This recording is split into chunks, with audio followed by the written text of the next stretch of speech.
In this episode, I talk about how we can be firm while being fair, clear while being compassionate, and be non-negotiable while still giving horses the opportunity to have a choice. So here we go, episode 197, Firm but Fair. Hi, I'm Karen Rohlf, and welcome to Horse Training in Harmony. This podcast is about you making progress with your horse in a way that you both can love. It's about learning how to move and be in harmony. Because yes, you really can develop a horse to be both athletic and happy. When we show up as our best selves for our horses will show up for us. So let's get started. All right, so I really hesitated about the title of this episode, but I left it and the reason I hesitated is because I know that there's a risk when I put the word firm in there that there'll be some people who will automatically think that the word firm is just like a euphemism for force or punishment or something really harsh or unfair.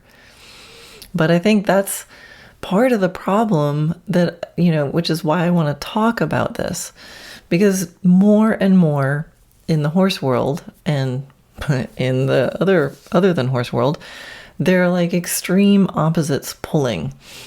And, there's one end of the spectrum that's definitely based in dominance and is all about punishment and intimidation and force and control. We don't like that. And then there's another end of the spectrum, which is really about observing and waiting and capturing behaviors and rewarding only something that is offered from the horse. And then there's the messy middle, this huge middle ground that, most of us live in this huge middle ground world of, we're trying to get something done. We'd love for them to offer to do it so we can reward them. But the reality is they don't wake up one day and think, I'm going to do counter changes a hand at the half pass, and there's safety things. There's things that we need them to do. So here we are in the messy middle, and we want to be I want to be, and maybe you, if you're listening, I want to be in harmony with my horse. I want to have as much partnership and communication with my horse as possible. And sometimes I need them to do what I need them to do. So I love to give my horses choices.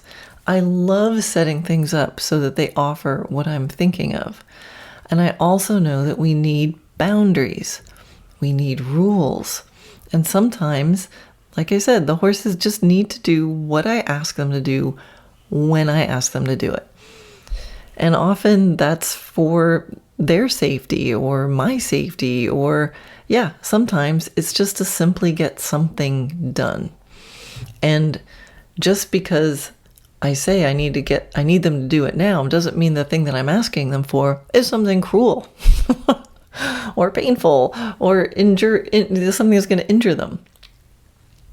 So I know, when I talk about, they need to follow my rules and do what I need them to do when I need them to do it, that will be heard by some as like really strong language that is meaning that I want the right to force my horse to do horrible things.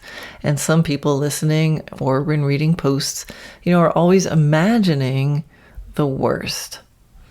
Right. So one of my analogies or, things that I use a lot to help explain this is like picture riding along the side of the road and my horse wants to wander into the road as a car approaches. Now in that moment, I need him to turn when I say turn, and I need him to go exactly where I'm pointing him, and I need him to do it now. And that's going to save both of our lives and maybe the life of the person in the car. Now, I've also seen horses do this with each other. Sometimes horses just need the other horse to move and they want them to move now.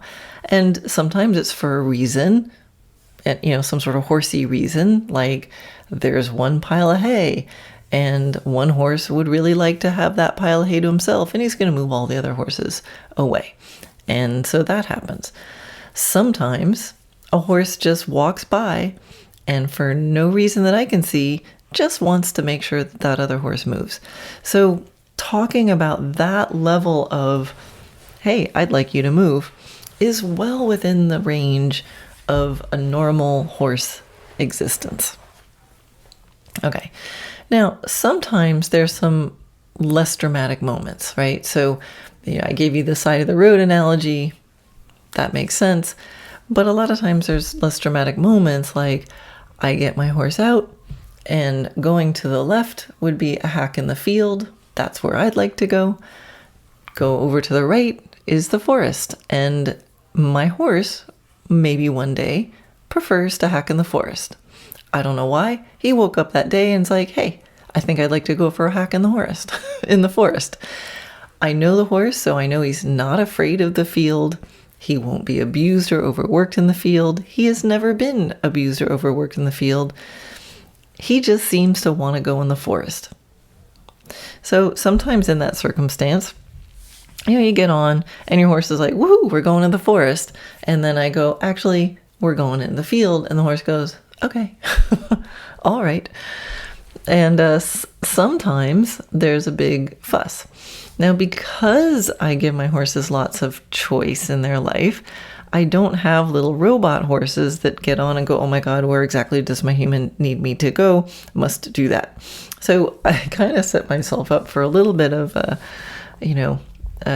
maybe this isn't as easy as it is with other horses because I often give my horses a choice and I listen to what they want. And a lot of times I'll join them in that.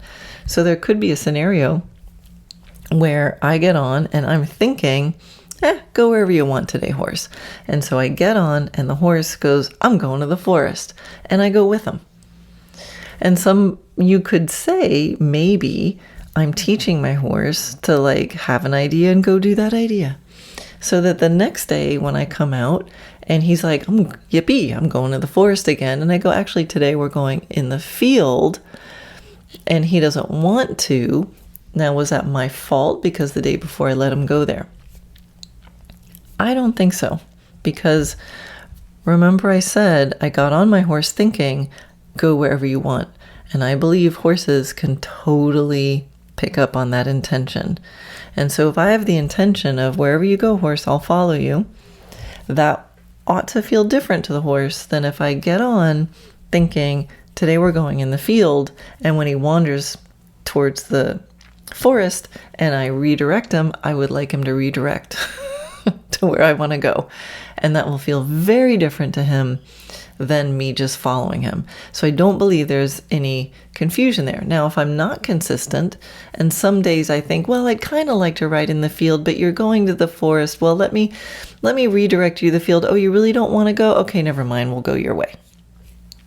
Now that I could see could be training them because I'm starting to talk to them. I'm asking them a question. They don't answer the way I'd like, and I just, go with it. So there's a lot of nuance here as far as our intention and our body language and how we're consistent. So let's just say no matter what technique you want to use, no matter what you want to do, always match up your intention with your body language and what you're following through with. And that doesn't mean that I couldn't. Here's another scenario. I get on thinking with the intention I'd really like to go in the field. I get on my horse. He goes to go out into the forest. I redirect him. He really starts to fuss. No, I really don't want to go in the field. I want to go in the forest. And maybe there's some extenuating circumstances that would cause me to go, you know what? You're right. I changed my mind. Let's go into the forest. And I think that, depending on the horse, could feed into a behavior that we end up not wanting eventually because, I just trained him that I'll change my mind. But I think the main point is that I did change my mind, and the horse will feel a difference between me making a suggestion and then changing and joining him. And that I think you can do.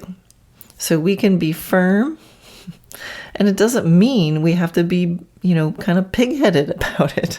We're allowed to change our mind.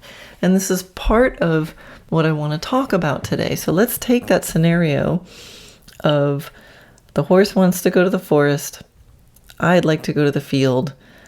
I direct him to the field. He puts up a big fuss and maybe there's some reason that would cause me to go, you know what, you're right. Oh, I look up and I just notice there's something going on in the field. And I go, oh, you're right. Let's not go over there. That I might change my mind and say, sure, we're going to go to the forest today. But guess what? Before we go to the forest, I'd like to review that if I do ask you to turn, I would like you to turn.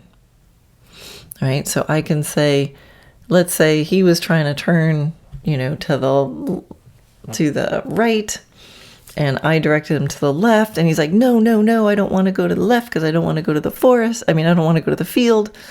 And I'll change my mind, but I'll go, I'm changing my mind. We're going to go in the forest, but I'm going to practice some turning to the left until we reach that agreement of, remember, when I say turn left, I would like you to turn left. So it's possible for me to say, I hear you that you would like to go to the forest. In fact, I heard you so much, I'm going to change my mind and agree with you. We are going to the forest, but not after you just completely ignore my aids for turning. I think it's possible, if we're really tuned into our horse, to say, I would like you to listen to that turn to the left, and I promise that I still can hear you, that you'll be able to tell me of your preferences. And you can also listen to what I'm saying. So what would that look like? You'd be like, no, Karen, now you're forcing him to turn left. Here's how that could look. I get on my horse. I'd like to go to the field. My horse would like to go to the forest. I start to direct him towards the field. He pulls off in the direction of the forest. I say, could you make that left turn and get back this direction? He goes, okay. And then he directs where I ask him to go. I go back to neutral, and he starts pointing to the forest again. So I say, hey, turn back over here. He goes, okay, and does exactly what I ask. I go back to neutral, and he's all of his attention, and he keeps banking to the forest. In which case I might go, you know what? For some reason, my horse really would prefer to go in the forest today. And then I would think about my plan, and I might go, you know what? It doesn't matter to me that much. Let's go to the forest. Or I could go, I hear you. I got you. I know you want to go in the forest. I really want to practice this thing today in the field or the arena or whatever it is.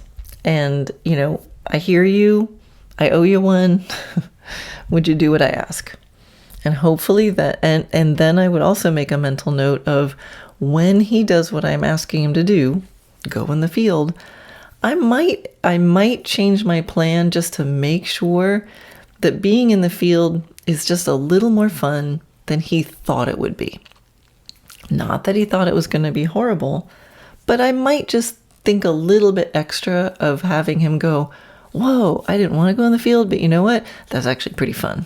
Or I was successful, or whatever it is. It was, in general, a kind of net positive.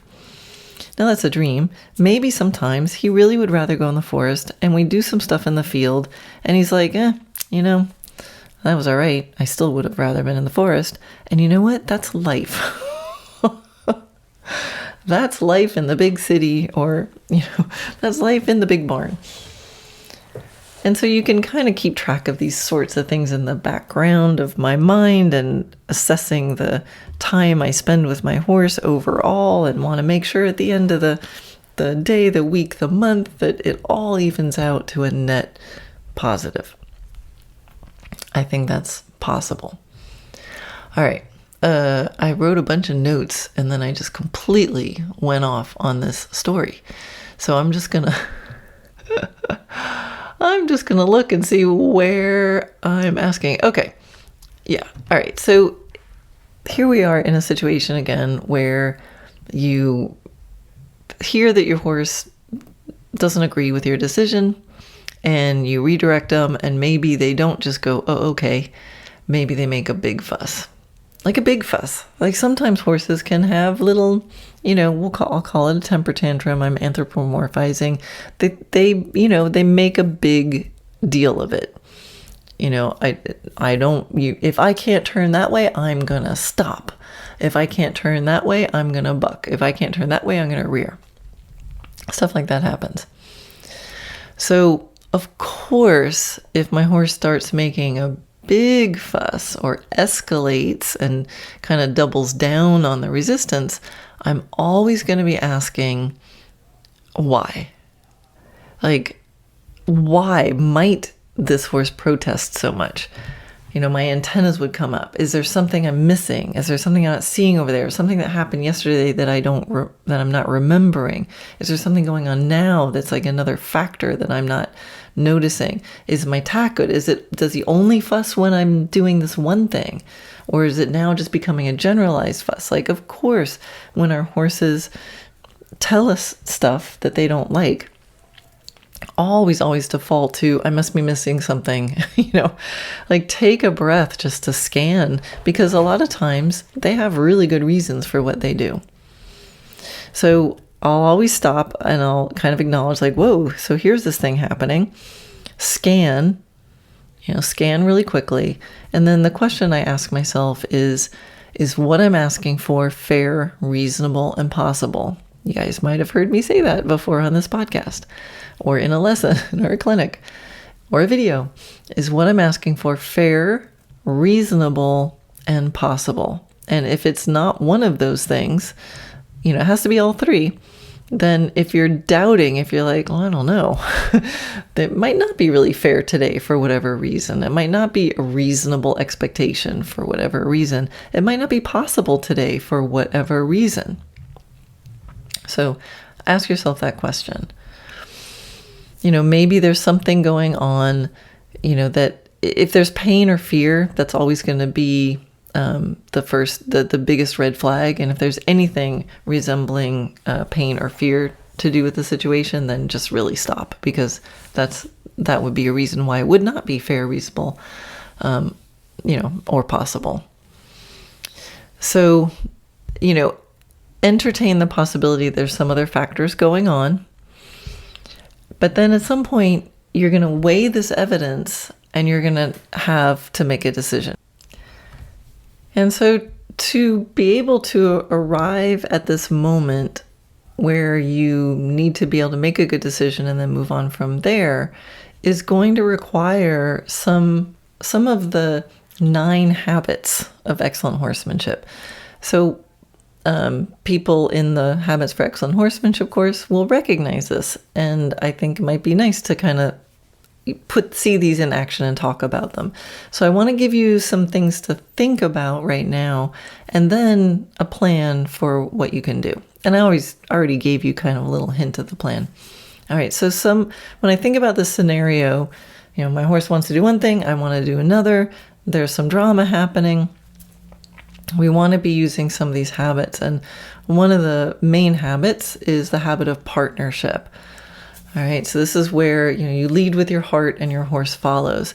So this is where we do it out of consideration, and regard for the horse. And that's the moment where you say, is this fair, reasonable, and possible, right? That's what a friend would do. If someone's saying, I don't know, you have to go, well, wait, maybe it's not fair, reasonable, possible. So that's the habit of partnership. Another habit you're going to need is the habit for the reflex to relax. When I talk about reflex to relax, that's for the human and the horse, but really it's for you at this point, so that you have that, because it can be a tense moment sometimes. It can be scary if your horse starts acting out, with some horses, and it can at least be, confusing. So you want to immediately be able to take that breath and make sure that you're acting not out of anger or fear or frustration, but you can calm yourself so that then you can think and decide. which leads naturally into the next habit, which is the habit of curiosity. So when you're curious, you open more doors of possibility, right? So sometimes when we're frustrated, we get tunnel vision. This isn't working. But when you're curious, like, I wonder what else I could do. Why might this be happening? Like, that's a good curious, empowering curiosity question. Then you're going to start naturally coming up with more possible things to do, more possible solutions, more choices. So practice that habit of curiosity. And then we're going to be needing the habit of clarity. Right? So clarity is so important, and it's important that your heart is open, and it's important that your mind is clear, and it's important that your body is not bracing. Because if you're braced and closed down and, and confused, you're not going to be clear. You need to know. And what you need to know is one small thing, one small request. So in the middle of this drama, in the middle of, I want to go here and there's that over there and my horse is jumping up and down and I don't know, I want you to think about what is one small request. And what do you choose? The smallest thing related to what's going on. So if your horse is trying to run out to the left, the one small thing might be, can you take one step to the right? All right, so super surgical clarity. The next habit is the habit of communication. So when we talk about communication in the Habits for Excellent Horsemanship course and in everything that I do, it's about that we want to prioritize communication. Communication is the goal. We're talking with our horse, not just to him, but with our horse. But we want to be able to control. So if I want to be able to control my horse's feet and get him to get where I would like him to go, in the end of the day, if they really don't want to do it, they're not going to do it. But we are able to have a pretty fair amount of control. So the goal is not to control my horses all the time. The goal is communication. But if I need to control, I want to make sure I can so I can stay safe.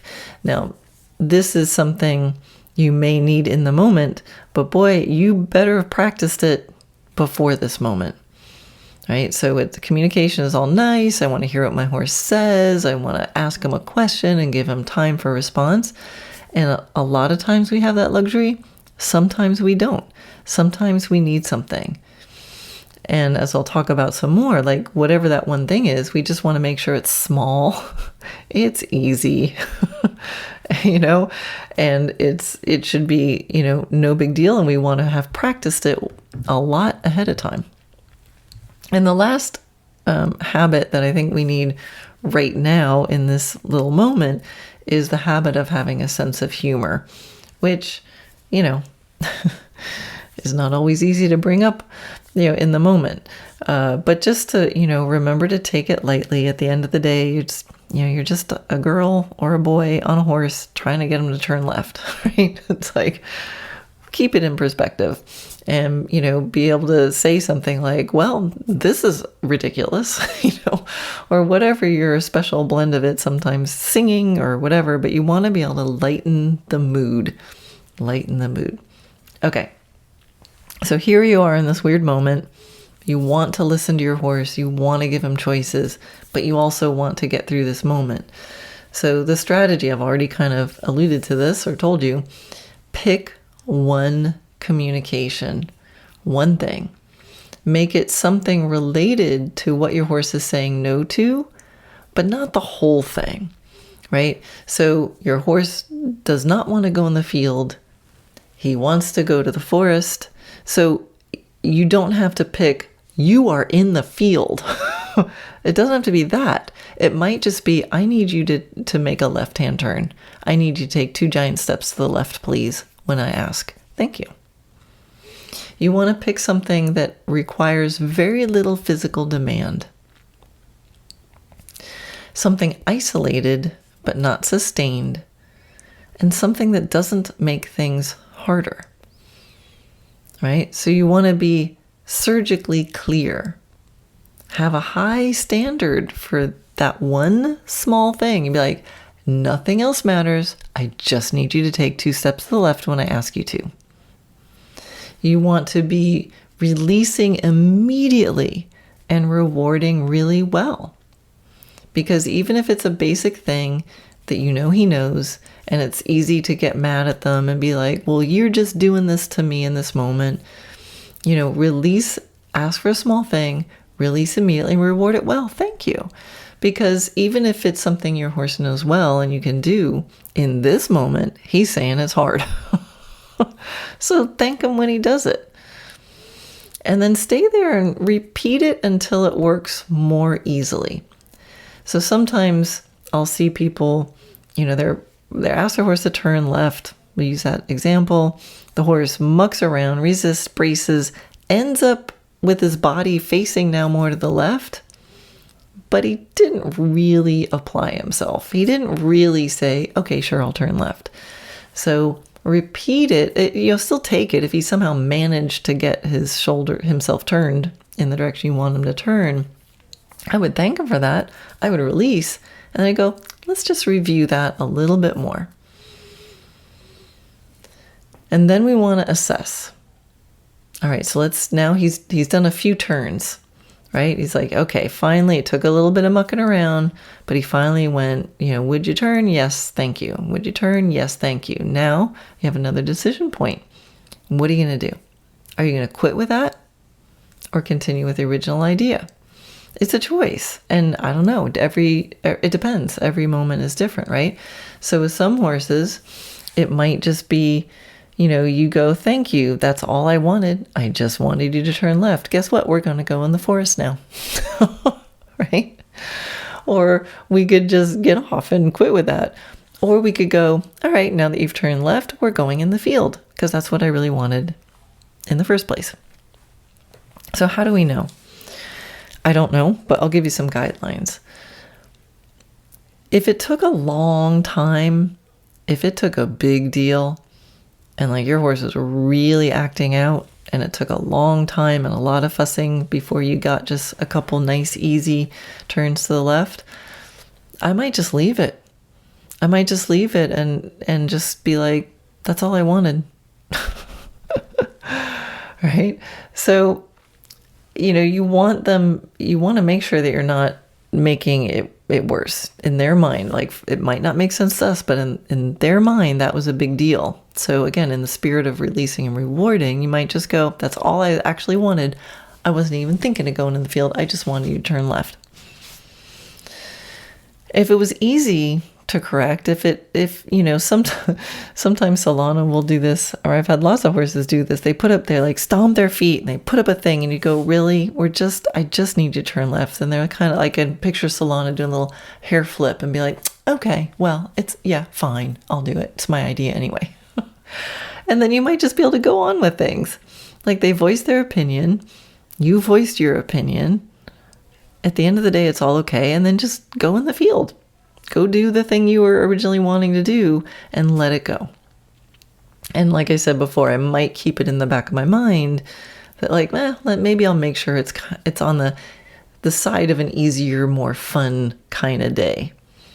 And, sometimes if my horse disproportionately argues about something that I can't figure out the good reason for, then I'm thinking, I want to give you even less reason. I want to, this is going to sound a little weird, but I want to put him away so he feels really stupid for resisting in the first place. Like, I want him to be like, I want him to wonder why he even resists in the first place, because he had so much fun doing the thing that we ended up doing that was my idea. And this is why it's so important to make excellent horsemanship a habit, to always focus on doing the small, easy things really well, in great partnership with your horse, so that in moments of difficulty, you have a lot to draw from. So often I see people getting by on like pretty good basics, and the only time they really raise their standards is in the middle of a big challenging moment or when asking for a big physical exertion. But that's just making a hard thing even harder. So instead, make a habit of excellent horsemanship during the small, everyday moments where your boundaries and communication makes everything easier. And that's what's going to build the understanding and the trust that you need to get through the bigger challenges. And here's what you don't want to do. Don't force everything. So many times I've seen people with a horse that's objecting to something, and people react by thinking they need to, quote, show them who's boss. And then they ask for more and more hard stuff just to teach them a lesson. And often that's just going to cause your horse to try harder to resist the next time. So that horse that wants to go in the forest, you want to go in the field. If you overreact and go, oh yeah, sucker, you think you can have an opinion? Guess what? You're going to go in the field. I was just going to hack around in a nice easy trot, but now we're going to go. I'm going to work your butt off just to show you that you can't tell me what you want to do, and you can't get me to change my mind. I know that sounds so horrible even saying that out loud, but that happens a lot. I mean, that's a training plan for some people. Don't let your horse, if your horse shows you an opinion, you make them regret it. Anyway, I find it just makes them try harder to resist, because there always could be a reason. There always could be a reason. So in doing what I'm telling you to do, you can still have that leadership, still have that firmness, but you're doing something so small, so physically non-demanding. You make your point. You can be sure that at least you have some clarity in communication. And from there, you can still decide to go, okay, you know what? I'm getting off. Thank you for those 2 steps. I'm going to get off because that was weird. And I'd rather err on the side of leaving it on a sort of positive note that your horse can listen to you and know that they can listen to you, they can do what you're asking, and trust that you are still listening to them. So another thing you don't want to do is don't lose your temper. And don't be wishy-washy, right? So you may have to change your mind until you can find one thing that you can be successful at getting. So you might think, okay, I'm going to pick the one thing to do is that turn to the left. And maybe that's hard. You're like, okay, that's a hard thing. Maybe I'll try a hindquarter yield instead. Like maybe I'll just try, a backup, or maybe I'll just try a walk transition. It's okay if you change your mind. Find something you can be successful at. Because you know what? If you can't find something, and you've tried 3 things and nothing's working, I would stop. I would stop and have a good old think on this, especially if this is an unusual behavior, right? So again, you want to be practicing having such excellence on a normal everyday basis that if something like this happens, your horse and you can go, okay, maybe it's just an off day. This is a weird day. Nothing's working. I'm very confident about how it usually works. I'm going to get off and have a little think about this and investigate. Because there's probably, if that's the case, there's probably a bigger problem in there. But what can give you the confidence to know, I don't think there's a bigger problem in there, is if you do what I'm saying and pick one thing in the spirit of partnership, with clarity, with compassion, with firmness, with fairness, you will have a better chance of solving it and going and seeing that the horse can have a strong opinion just because they have a strong opinion, not because there's an underlying major issue. They're just like, well, I tried. And I tell you, there's some horses who have opinions and they love to voice their opinions, and it doesn't make them bad horses. It doesn't make you a bad trainer or a bad rider. It means you're in a relationship with a living being. And stuff like this comes up. So doing things in the way I'm describing will separate out the thing that your horse is objecting to from your just general ability to lead, right? It'll allow you to be, a clear leader with firm boundaries, but to do it in a way that's fair and full of compassion, and in a way that you're actually going to build more trust in each other. So we can listen to our horses and acknowledge their difficulties without throwing everything away and letting them do whatever they want. And we can make clear requests and be firm without making them regret it or feel bad about it when they do it. It's these nuanced moments that are what horsemanship is all about. And yeah, it can be confusing and messy, and we'll get it wrong a lot. But if you go in thoughtfully and with an attitude of partnership and with great communication, these challenging moments are just that, moments, and they don't have to ruin everything.